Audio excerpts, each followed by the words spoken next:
Bible సమయం గంభీర సమయం వచన పరంపర ధ్యానాంశ సమయం బైబిల్ సమయం గంభీర సమయం దైవ సన్నిధికి అనుబంధ సమయం బైబిల్ సమయం బైబిల్ సమయం బైబిల్ సమయం బైబిల్ సమయం. ఈరోజు ఈ కార్యక్రమాన్ని నిర్వహించడానికి సహాయపడిన ప్రియులకు యేసు అనుచరులు అందరము కలిసి హృదయపూర్వక వందనాలు చెల్లిస్తున్నాం. అమ్మా బాబు, మేము మీకు ఏమీ ఇవ్వలేము. మా పక్షంగా దేవుడే మిమ్మలను మీ కుటుంబాలను నిండారుగా దీవించునుగాక.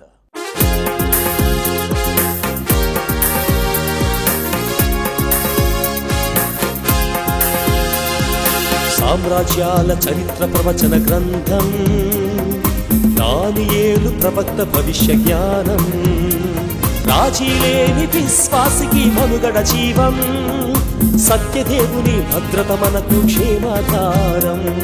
దానియేలు గ్రంథం, దానియేలు గ్రంథం, దానియేలు గ్రంథం, దానియేలు గ్రంథం.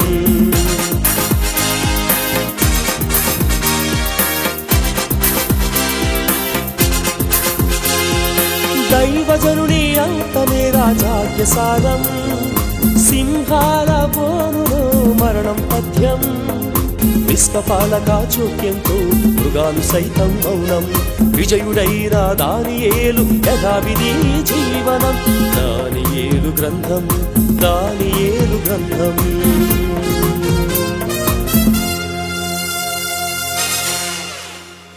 Good evening, praise the Lord. దేవుని నామానికి స్తోత్రం. సకాలం కూర్చుని మీ అందరికీ నా ప్రత్యేక వందనాలు. అమ్మా, ఎలా ఉన్నారమ్మా? ఎలా ఉన్నారు బాబు? చలి విపరీతంగా ఉంది కదూ. యవనస్తులైన మీకే చలి అంత విపరీతంగా ఉంటే అలాంటి వారికి ఎంత విపరీతంగా ఉంటుందో మీరు ఆలోచించాలి. ఈ రాత్రి వరకు ఇలా ఉన్నాము అని అంటే కేవలము ఆయన ఉన్నతమైన ప్రేమ, ఆయన ప్రేమకు నాలాంటి వారు ఏమి చెల్లించి ఆయన రుణాన్ని తీర్చుకోగలరు. నా కొరకు మీలో అనేకులు ప్రార్థన చేస్తున్నారని నా నమ్మిక. మీ ప్రార్థన మూలంగానే ఈ పరిచర్య ఈ రీతిగా సజావుగా సాగుతుంది. నెలకు 10 లక్షల రూపాయలు ఖర్చు అవుతుంది.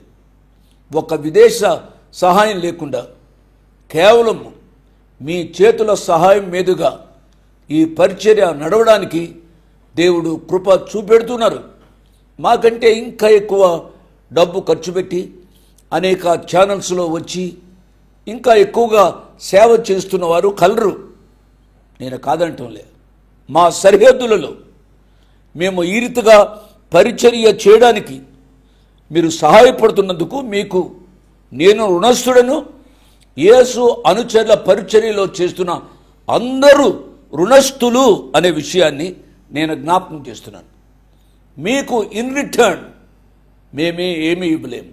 కానీ ఒక సంగతి, అన్నిటికంటే ప్రాముఖ్యమైన రీతిగా మీ కొరకు, మీ ఆరోగ్యము కొరకు, మీ కుటుంబ క్షేమము కొరకు, మీ బిడ్డల క్షేమం కొరకు మేము ప్రార్థిస్తున్నాము అనే విషయాన్ని నేను జ్ఞాపకం చేస్తూ ఉన్నాను. ఇంట్లో ఉన్న యవ్వన బిడ్డలు ఏ రీతిగా ఉన్నారమ్మా? మాట వింటున్నారు కదూ. నేను పదే పదే చెప్తున్నాను, ఈ చివరి దినాల్లో సాతానుడు యవ్వన వ్యవస్థను పాడు చేస్తూ ఉన్నాడు. యవ్వనస్తులు తల్లిదండ్రుల మాట వినకుండా ఇష్టానుసారంగా జీవిస్తున్నారు. ఆడబిడ్డలు ఎంతో ఒదిగి ఉండవలసిన వారు సైతము తల్లిదండ్రులకు ఎదురు తిరిగి ఇష్టానుసారంగా జీవిస్తున్నారు. నా ప్రియ బిడ్డలారా, ఇది మీకు మంచిది కాదు. మీరు ఇంకా ఎంతో కాలము జీవించాలి. మా జీవితాన్ని మేము చాలించాం. మేము ఆఖరు దశలో ఉన్నాం, ముసలి వయసులో ఉన్నాం. మీరు పడుచువారు, మిమ్మల్ని కన్నా తల్లిదండ్రులను ప్రేమించండి, గౌరవించండి. ఈ వయసులో మీరు త్రాగి తందనాలాడుతూ ఉంటే మిమ్మల్ని కని పెంచిన తల్లిదండ్రుల యొక్క బాగోగులు ఎవరు చూస్తారయ్యా? ఎవరు చూస్తారమ్మా? మీకు తల్లిదండ్రుల యొక్క బాగోగులు పట్టదా? మీ బిడ్డలు మిమ్మల్ని ఆ రీతిగా చేస్తే మీరు ఏ రీతిగా ఫీల్ అవుతారో ఇప్పటి నుంచే మీరు గ్రహించాలని నేను మనవి చేస్తున్నాను. ఎన్నో పర్యాయాలు నేను ఈ రీతిగా హెచ్చరిస్తున్నాను. నా ప్రియ బిడ్డలరా, ఒక దేవుని సేవకునిగా, తండ్రిగా నా మాట వినండి. నా మాట వినడం మీకు ఆశీర్వాదకరం. దేవుని పక్షముగా ఒక దైవ సేవకునిగా నేను ఈ విషయాలు చెబుతున్నాను. నన్ను గనపరచువాడిని నేను గనపరుస్తాను, నన్ను ప్రేమించువాడిని నేను ప్రేమిస్తాను. దానియేలు బానిసత్వంలో ఉన్న ఒక బాలుడు. అటువంటి బాలుణ్ణి దేవుడు ఎంతగా గనపరిచాడు. కారణం ఏమిటనగా దానియేలు దేవునిని గనపరిచాడు. నా ప్రియ యవన బిడ్డలారా, మీరు కూడా మీ టీనేజ్లో, మీ యవన ప్రాయంలో ప్రభువును గనపరచండి. ప్రభువు మిమ్మల్ని అద్భుతముగా అత్యున్నతమైన రీతిలో దీవిస్తాడు అనే విషయాన్ని జ్ఞాపకం చేస్తున్నాను. మంచిది, దేవుని యొక్క వాక్య ధ్యానంలోనికి వెళదాం. దానికి ముందుగా ఒక పాట విందాం.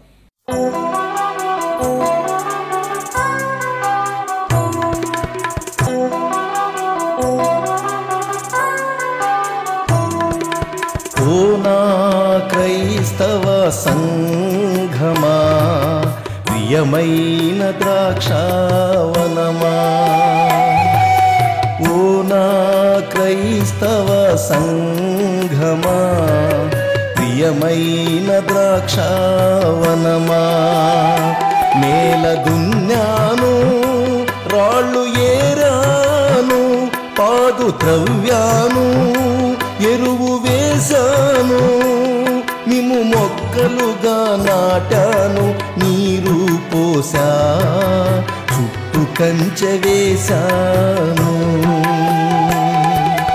ఓ నా క్రైస్తవ సంఘమా, ప్రియమైన ద్రాక్షావనమా,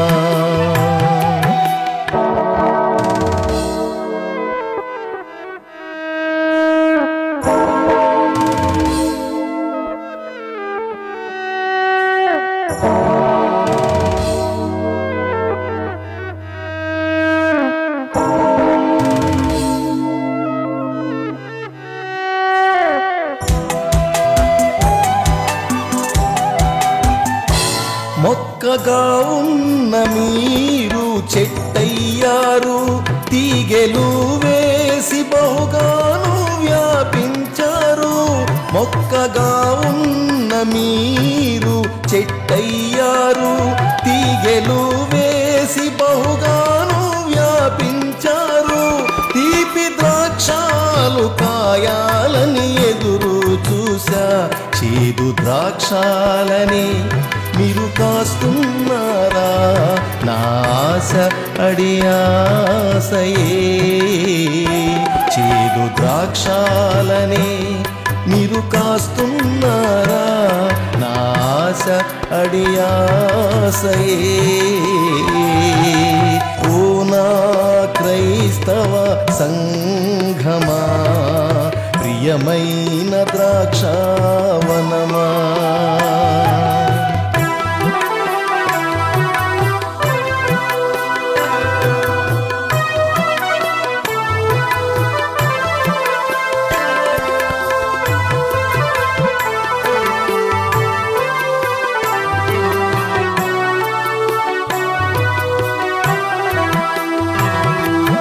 సృష్టికర్తనైనా నన్ను మీరు ఏనాడో మరచిపోయారు. మీ సృష్టికర్తనైనా నన్ను మీరు ఏనాడో మరచిపోయారు. మిమ్ము నాటి పెంచిన వానిని మరిచారు. నీ కడుపే నీకు దేవుడాయనా, నీ డబ్బే దేవతాయనా. ఓ నా క్రైస్తవ సంఘమా, ప్రియమైన ద్రాక్షావనమా, పూనా క్రైస్తవ సంఘమా, ప్రియమైన ద్రాక్షావనమా, పూనా ద్రాక్షావనమా, ఇదేనా న్యాయమా, పూనా ద్రాక్షావనమా, ఇదేనా న్యాయమా, ఇదేనా న్యాయమా, ఇదేనా న్యాయమా. పాట విన్నారు కదా. ఇక ప్రార్థన చేసుకుని దేవుని యొక్క వాక్యాన్ని ప్రారంభించుకుందాం. మమ్మల్ని మికిలిగా ప్రేమించిన మా ప్రియ పరలోకపు తండ్రి, వందనాలు, స్తోత్రాలు. మీ కుమారుడు మా రక్షకుడు యేసు ప్రభువారి అతి శ్రేష్టమైన నామంలో సమయోచితమైన సహాయం కొరకు ఈ రాత్రి మీ కృపాసనాన్ని సమీపించడానికి మీరు మాకిచ్చిన ఆధిక్యత కొరకై వందనాలు, స్తోత్రాలు.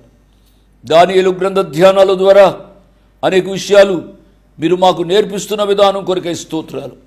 చివరి దినాల్లో మా జీవితాలు ఏ రీతిగా ఉంటాయో నాయనా, ప్రవచనాత్మక గ్రంథమైన దానియేలు గ్రంథం ద్వారా మీరు మాతో మాట్లాడ ప్రారంభించారు నాయనా. మీ మాట ప్రకారము నాయనా విధేయులమై జీవించే కృపానుభవం మీరు మాకు అనుగ్రహించండి. అనారోగ్యంగా ఉన్న వారిని దయతో ముట్టి స్వస్థపరచండి ప్రభువా. ఆ ఈతి బాధల చేత, కుటుంబంలో పేదరికం చేత మ్రగ్గుతూ ఉన్న మా ప్రియ బిడ్డలను ఆదరించండి, ధైర్యపరచండి ప్రభువా. నాయన సహాయం చేయండి. ఈ రాత్రి నాతో మాతో మాట్లాడమని నీ కుమారుడు మా రక్షకుడు యేసు ప్రభువారి అతి శ్రేష్టమైన నామమున స్తోత్రం చెల్లించి వేడుకున్నాము తండ్రి. ఆమేన్. ఆమేన్ అని నాతో చెప్పిన మీ అందరికీ నా ప్రత్యేక వందనాలు. అమ్మ బాబు, యేసు అనుచరుల మాసపత్రిక మీ దగ్గర ఉంది కదూ. చాలామంది తెప్పించుకుంటున్న వారందరికీ నా హృదయపూర్వక ధన్యవాదాలు. ఇంకా ఎవరైనా ఈ మాసపత్రిక తెప్పించుకోనకపోతే కనీసము ఆ పటమైన తెప్పించుకోవడానికి మీరు ప్రయత్నం చేయాలి. మీకు చాలా క్రిస్టల్ క్లియర్గా అర్థం కావడానికి అవకాశం ఉంది. ఇక్కడ 4 లోహాలు కనబడుతున్నాయి. 1 బంగారము, 2 వెండి, 3 ఇత్తడి, 4 ఇనుము, మట్టి. నా ప్రియులారా, బంగారము బబులోను సామ్రాజ్యానికి సాదృశ్యం. 2వది వెండి మాదీయ పారసిక రాజ్యానికి సాదృశ్యం. 2 చేతులుగా విడిపోయింది కాబట్టి. 3వది ఇత్తడి గ్రీకు మాసిదోనియా సామ్రాజ్యాలకు సాదృశ్యం. 4వది రోమా సామ్రాజ్యానికి సాదృశ్యం.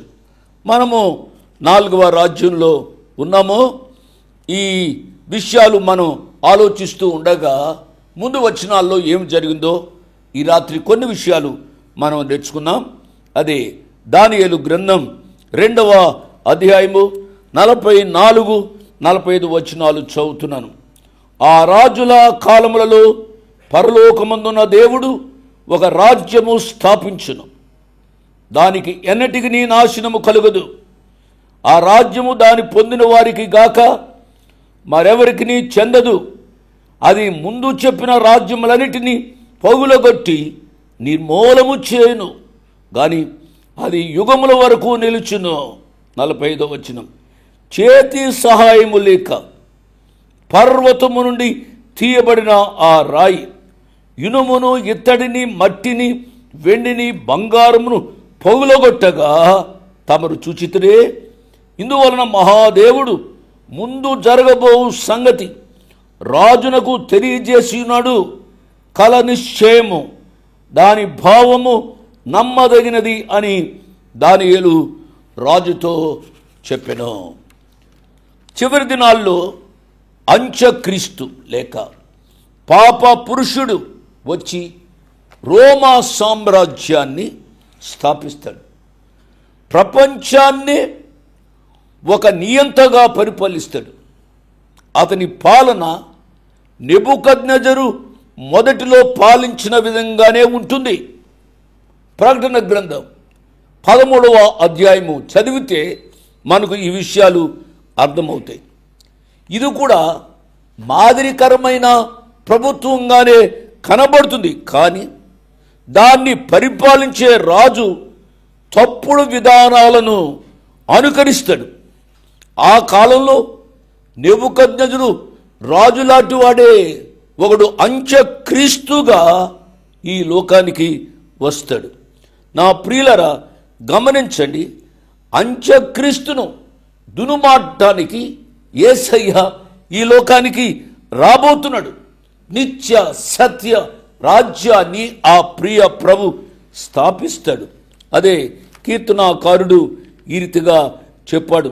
కీర్తన గ్రంథం 2వ అధ్యాయము 9వ వచనంలో ఈ రీతిగా వ్రాయబడింది. ఇనుప దండముతో నీవు వారిని నలుగొట్టెదవు, కుండను పగలగొట్టినట్టు వారిని ముక్క చెక్కలుగా పగలగొట్టెదవు. చేతి సహాయం లేకుండా తీయబడి ఆ ప్రతిమను నలగొట్టే రాయి మన ప్రభువైన యేసయ్య. ఆ రాయి ఏ మనుషునికి సూచనగా లేదు. దేవుని చేత అభిషేకించబడిన యేసు ప్రభువరే ఆ రాయి. ఆ రాయిని నేనే అని ప్రభువు చెప్పారు. అది మత్తయి సువార్తలో చూసినట్లయితే 21వ అధ్యాయము 42వ వచనం నుంచి 44వ వచనం వరకు చదువుతున్నాను. మరియు యేసు వారిని చూచి, ఇల్లు కట్టువారు నిషేధించిన రాయి, మూలకు తలరాయి ఆయను, ఇది ప్రభువు వలనే కలిగెను, ఇది మన కన్నులకు ఆశ్చర్యం అను మాట మీరు లేఖనములలో ఎన్నడూ చదువులేదా? కాబట్టి దేవుని రాజ్యము మీ యొద్ద నుండి తొలగింపబడి దాని ఫలమిచ్చు జనులకు ఇయ్యబడని మీతో చెప్పుచున్నాను. మరియు ఈ రాతి మీద పడువాడు తునకలైపోవును, కానీ అది ఎవని మీద పడునో వానిని నలి చేయును అనెను. ప్రియులారా, విశ్వాసముతో ఆ రాయి లేక ఆ బండైన యేసు ప్రభు వారి మీద ఆధారపడదాం. ఆ బండ క్రీస్తే. యేసు అనుచరులు క్యాలెండర్లో కూడా ఇది వేసాము, బండ సందులలో ఎగురు నా పౌరమా అనే శీర్షిక పెట్టి వేసాము. ప్రియులారా, దయచేసి మీకు కావాలి అని అంటే క్యాలెండర్ను తెప్పించుకోనండి. ఎవరైనా సరే వారి పాపములను వారు గ్రహించి రిక్త హస్తాలతో ప్రభు పాదాల దగ్గరికి వచ్చి, ప్రభువా నేను పాపిని, నన్ను క్షమించు అని అంటే ఆయన తప్పనిసరిగా క్షమిస్తారు. క్షమించడం మాత్రమే కాకుండా ఆయన మనలను ఆదరిస్తారు, ధైర్యపరుస్తారు, కనికరిస్తారు. ప్రియులరా, గమనించండి, ఈ రాయిని గురించి 2 విషయాలు మోషే గారు వ్రాశారు. ద్వితీయోపదేశకాండం 32వ అధ్యాయము 15వ వచనం, యెషూరును క్రొవ్విన వాడై కాలు జాడించెను, నీవు క్రొవ్వి బలిసి మందుడవైతివి, వాడు తన్ను పుట్టించిన దేవుని విడిచెను, తన రక్షణ శైలమును తృణీకరించెను. రక్షణ శైలము అనే మాటకు అర్థం ఏమిటనగా రక్షణపు రాయి. ఇంగ్లీషులో అది రాక్ ఆఫ్ సాల్వేషన్ అని ఉంది. అదే ద్వితీయోపదేశకాండం 32వ అధ్యాయము 43వ వచనంలో కూడా చూస్తే ఈ రీతిగా వ్రాయబడి ఉంది. జనులరా, ఆయన ప్రజలతో కూడా ఆనందించుడి, హతులైన తన సేవకులను బట్టి ఆయన ప్రతి దండన చేయును, తన విరోధులకు ప్రతీకారము చేయును, తన దేశము నిమిత్తము తన ప్రజల నిమిత్తమును ప్రాయశ్చిత్తము చేయును. ఈ వచనాల ద్వారా మనము గమనించవలసింది ఏమిటి అనగా, ఆయన తన ప్రజలకు న్యాయాధిపతి అయినా, ఆయన తన ప్రజలకు న్యాయాధిపతి అయిన ఒక రాయిగా ఆయన రాబోతున్నాడు. ఆయనే రక్షణ శృంగం, ఆయనే రక్షణపు రాయి, ఆయనే ప్రతిదండన చేసే రాయి. భూనివాసులు దేవునిపై చేసిన తిరుగుబాటును అణిచివేయడానికి యేసు ప్రభు వారు న్యాయాధిపతిగా వచ్చే కాలాన్ని ఈ వచనం తెలియచేస్తూ ఉంది. ఈ సత్యాన్ని మనము అర్థం చేసుకోవాలి. ఇది ప్రభు వారి యొక్క రెండవ రాకడలో జరుగుతుంది. దీనిని గురించి ప్రకటన గ్రంథం 19వ అధ్యాయంలో మనము ధ్యానం చేశాం. ఒకసారి చదివితే మీకు అర్థమవుతుంది. ఆయన రెండవ రాకడ గురించి ప్రవక్తలు పదే పదే ప్రవచిస్తూ వచ్చారు. జకరియా గ్రంథంలో మనం చూసినట్లయితే ఈ రీతిగా వ్రాయబడి ఉంది. జకరియా గ్రంథం 14వ అధ్యాయము మొదటి 3 వచనాలు. ఇదిగో యెహోవా దినము వచ్చుచున్నది, అందు మీ యొద్ద నుండి దోచబడిన సొమ్ము పట్టణములోనే విభాగింపబడును. ఏలయనగా యెరూషలేము మీద యుద్ధము చేయుటకు నేను అన్యజనులందరినీ సమకూర్చబోచున్నాను. పట్టణము పట్టబడును, ఇండ్లు కొల్ల కొట్టబడును, పట్టబడిపోదురు. అయితే శేషించువారు నిర్మూలము కాకుండా పట్టణములో నిలుతురు. యోవేలు గ్రంథం 3వ అధ్యాయము 2వ వచనం. యోవేలు గ్రంథం 3వ అధ్యాయము 2వ వచనం. యెషయా గ్రంథం 34వ అధ్యాయము మొదటి 8 వచనాలు రాసుకుంటున్నారు కదా. యెషయా గ్రంథం 34వ అధ్యాయము మొదటి 8 వచనాలు. కీర్తనల గ్రంథం 2వ అధ్యాయం, కీర్తనలు 2వ అధ్యాయం. ఇవి చదివితే మనకు ఈ ప్రవచనాలు అర్థమవుతాయి అనే విషయాన్ని నేను జ్ఞాపకం చేస్తున్నాను. ఈ భూమిని మేము ఏలుతాము అని చెప్పి మనుషులు డంబాలు ప్రగల్భాలు పలుకుతున్నారు. నాగరికత ప్రపంచాన్ని మేము సృష్టిస్తాము అని చెప్పి మానవుడు విర్రవీగుతున్నాడు. శిక్ష అనుభవించడానికి సిద్ధంగా ఉన్న ఈ లోకంలో మనము జీవిస్తూ ఉన్నాం. చెడిపోయిన దినాలు, అంచె దినాలు, దుర్దశలో ఉన్న దినాలు. ఈ దినాలలో నామకార్థ క్రైస్తవులుగా ఉండి సంఘాలలో చాలామంది చలామణి అవుతున్నారు. నామకార్థ క్రైస్తవ కుటుంబాలలో పుట్టారు. నామకార్థ క్రైస్తవ కుటుంబాలలో పుట్టి పెద్దవారయ్యారు. మారు మనసు లేకుండా సంఘాలలో పెత్తనాన్ని చలాయిస్తూ ఉన్నారు. ఇటువంటి దుస్థితిని ఎదుర్కొనవలసిన రోజు వస్తోంది అనే విషయాన్ని నేను జ్ఞాపకం చేస్తున్నాను. నా ప్రియ తమ్ముళ్ళు, నా ప్రియ చెల్లెండ్రు, క్రైస్తవ కుటుంబాలలో పుట్టడం ఒక రీతిగా ఆధిక్యత కావచ్చు. క్రైస్తవ కుటుంబంలో పుట్టినంత మాత్రం చేత పరలోకం ఏమీ గ్యారంటీ లేదు. క్రైస్తవేతర కుటుంబంలో పుడితే పరలోకం గ్యారంటీ లేదని క్రైస్తవులు ఏ రీతిగా చెప్పుకుంటున్నారు.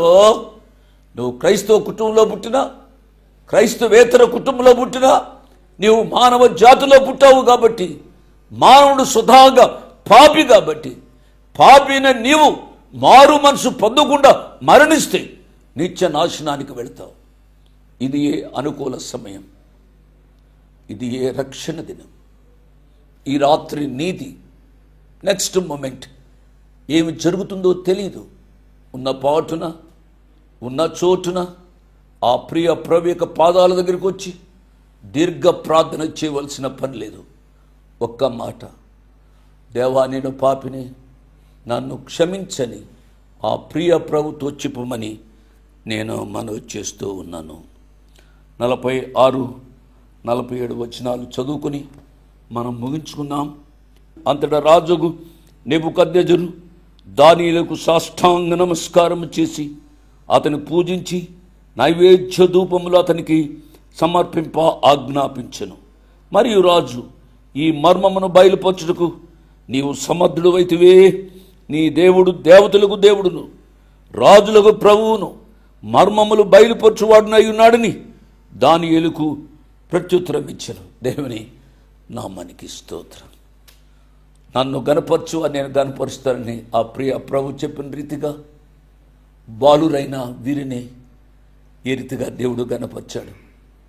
దానియేలును ఏ రీతిగా గనపరిచాడు. దానియేలు తన యొక్క స్నేహితులను మర్చిపోకుండా దానియేలు వీరిని ఏ రీతిగా గనపరిచాడు మిగిలిన వచనాల్లో మనం చూస్తాం. కాబట్టి మన క్రైస్తవ జీవితం అనేకులకు ఆశీర్వాదకరంగా ఉండగలిగినట్లు జీవించుమని మనం చేస్తూ ముగిస్తున్నాను. దేవుడు మిమ్మల్ని నిండారుగా దీవించును గాక. ఆమేన్. ఇంతవరకు వాక్యాన్ని విన్నందుకు మీకు నా హృదయపూర్వక వందనాలు. ఒక ప్రత్యేకమైన మనవి చేయడానికి మరొకసారి మీ ముందుకు వస్తున్నాను. అదేమిటనగా ఈ కార్యక్రమాన్ని నిర్వహించడానికి నేను ఎంతో ధైర్యం చేశాను అనే విషయాన్ని జ్ఞాపకం చేస్తున్నాను. డబ్బుండి కార్యక్రమాన్ని ప్రారంభించలేదు. నన్ను రక్షించి ఇంతవరకు పిలిచిన ప్రభు ఉన్నారు అని, తదుపరి విశ్వాసులైన మీరు ఉన్నారు అనే ధైర్యంతో ఈ కార్యక్రమాన్ని కొనసాగిస్తున్నాం. కాబట్టి ఈ కార్యక్రమానికి అయ్యే ఖర్చులో కొంత భాగమైన మీరు భరించాలని మనవి చేస్తున్నాను. ఒకరోజు కార్యక్రమానికి ఎంత ఖర్చు అవుతుందో ఆ విషయాలు మీరు తెలుసుకోవాలంటే దయతో నాకు ఫోన్ చేసి కానీ ఆఫీసుకు ఉత్తరం రాసి కానీ తెలుసుకుని సహాయపడమని ఒక తండ్రిగా, దైవదాసునిగా, అంకులుగా మీకు మనవి చేస్తున్నాను. అడ్రస్ 1-1- మరలా 214/2 1-1-214/2 ఫ్లాట్ నంబర్స్ 505 and 506.